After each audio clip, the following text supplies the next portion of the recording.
Hi, today I want to make a video explaining kind of how I go step by step with beginner students to build an understanding and an ease with strumming as a kind of a holistic concept. You know, strumming is a really important part of pretty much almost every style of guitar. You know, it's really important in funk, country, rock, Americana. So no matter what style you're interested in learning, if you are yourself trying to figure out how strumming works and how to make it feel good and sound good, and you're just hitting a wall, I hope that this video can be helpful for you. So let me hit you with a "does this sound like you" sort of scenario. You are trying to figure out how to strum a song, and you get on the internet and you look around for different resources for how to strum it, and what you're given is a set of down arrows and up arrows, a strumming pattern that you have to follow on your guitar. Down, down, up, down, up, or whatever, just some kind of just garbled mess of downs and ups.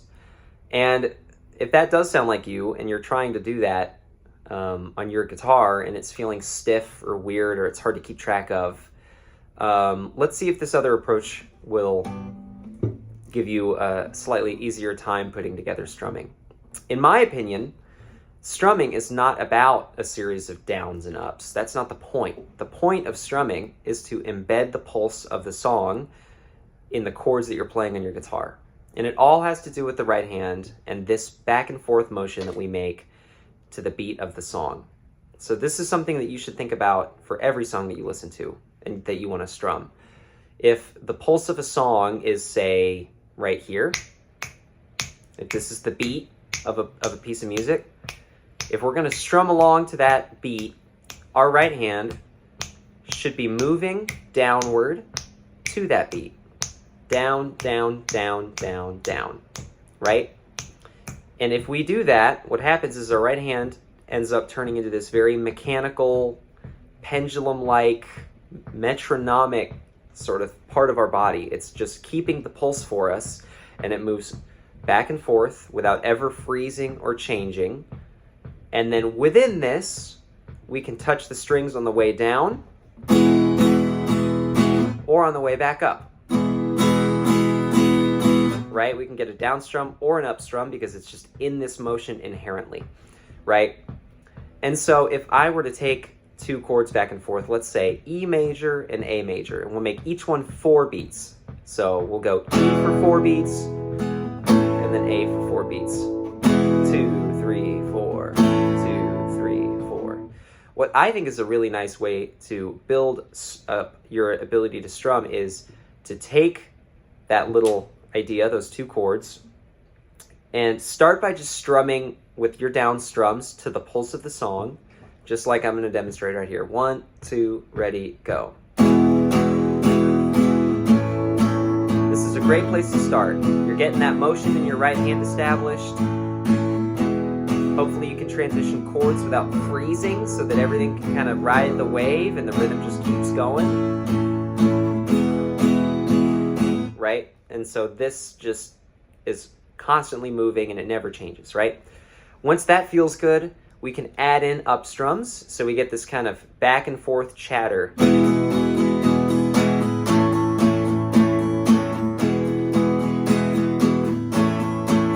Just like that. And again, my hand isn't doing anything different from the previous example, except for the fact that now it's just letting the pick hit the strings on the way back up. Before, the up strums were already there. I just wasn't touching the strings. Now I'm going to touch the strings. Right?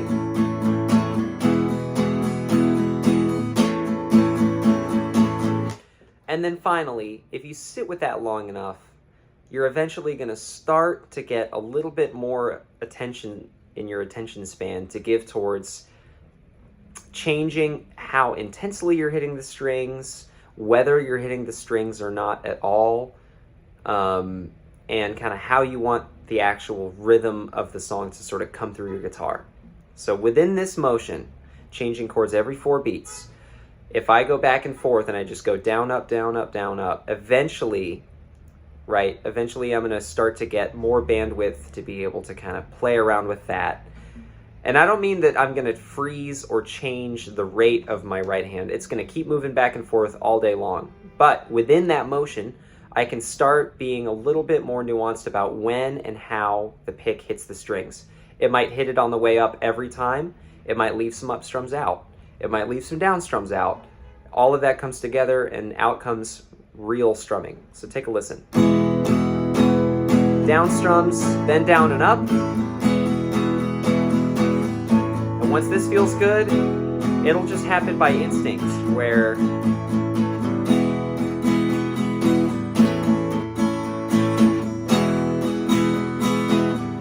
now I'm strumming properly. This is real music. But notice my hand is never changing its motion.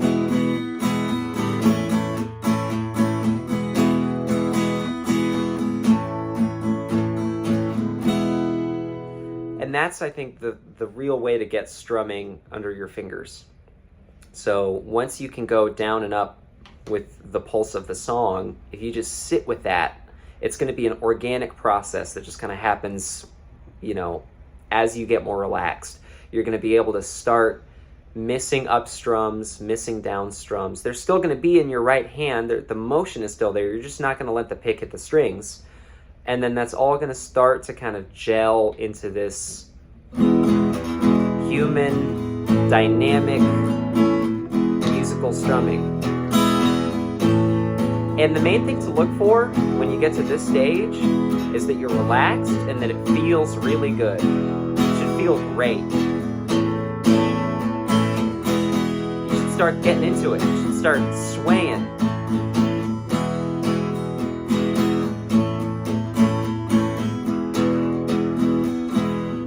Another thing about this method, this approach to strumming that I really like, is that it doesn't have to just be a specific strumming pattern that happens over and over. It can be different every time. And I can still kind of keep the style of the song intact because I'm still keeping the beats and I'm never changing the pulse and all of that stuff. But I can be really expressive and almost kind of improvisatory about how my strumming is going to sound in any given moment. I might want something that's a lot of down strums.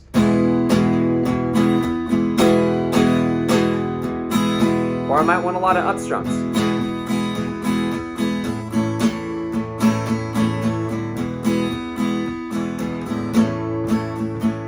But it always happens in this motion. That's the big principle. So, and that can be true for funk music too. Funk is faster, so our hand moves quicker, but it's the same idea. Now I'm gonna go down, down, down, down, down, down, down. That's my new pulse. Again, I get that embedded in my right hand.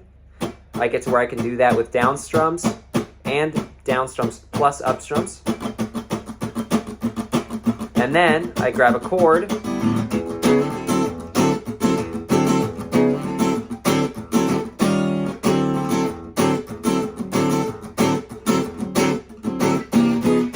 and then out comes the strumming, right?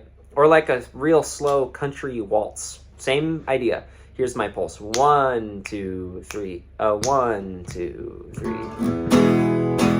Get the down strums first. Add in the up strums. And then out comes the strumming.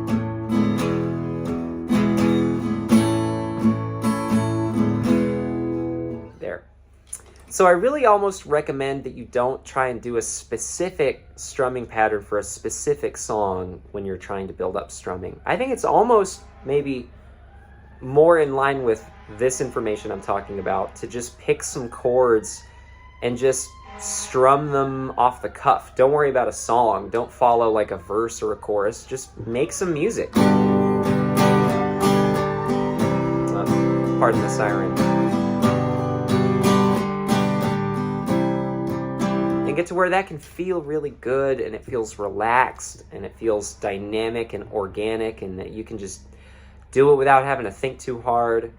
And you might have to put some time in for that to happen, but this is a much more effective approach to like being musical with strumming than just following some combination of down strums and up strums that you have to just brute force through your right hand. So anyway, I hope that that's helpful. I hope that someone that is trying to put together their strumming can use these tricks to come out the other end strumming in a way that feels really good for them. The feeling is really important. Make sure that by the end of this, you know you're on the right track if it feels really good. So, but yeah, thank you so much for watching. And till the next time.